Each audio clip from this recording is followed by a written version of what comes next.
রামগঞ্জে যুক্তরাজ্য বিএনপির সাবেক ছাত্র বিষয়ক সম্পাদক আরাফাত রহমান কোকোর স্মৃতি ফুটবল টুর্নামেন্ট সদস্য ও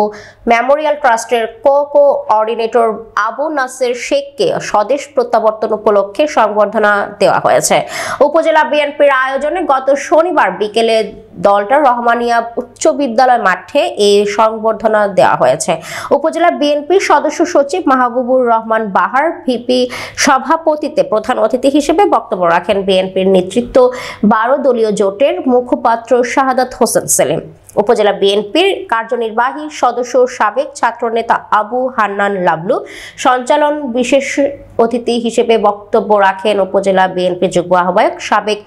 এজিএস আবুল কাশেম, যুগ্ম আহ্বায়ক নজরুল ইসলাম পিন্টু, পৌর বিএনপির আহ্বায়ক শেখ মোহাম্মদ কামরুজ্জামান, সিনিয়র যুগ্ম আহ্বায়ক তোফায়েল আহমেদ, কেন্দ্রীয় ছাত্র দলের সাংগঠনিক সম্পাদক ওমর ফারুক শাকিল পাল, ইউনিয়ন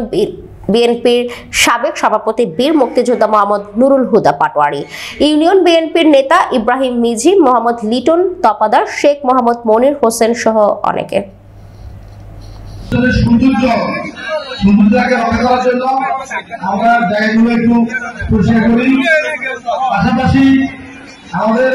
সকল কাজে আপনারা একটু সহযোগিতা করবেন। আমাদের যে সমস্ত এখানে ডিবিসি নিউজ আপনাদের থেকে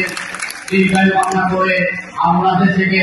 আগামী সফলতা কামনা করে, রাজনৈতিক সফলতা, অর্থনৈতিক সফলতা, সামাজিক সফলতা, সব সফলতা কামনা করে এবং এই শক্তিশালী করার একমাত্র আমাদের যে বিএনপি,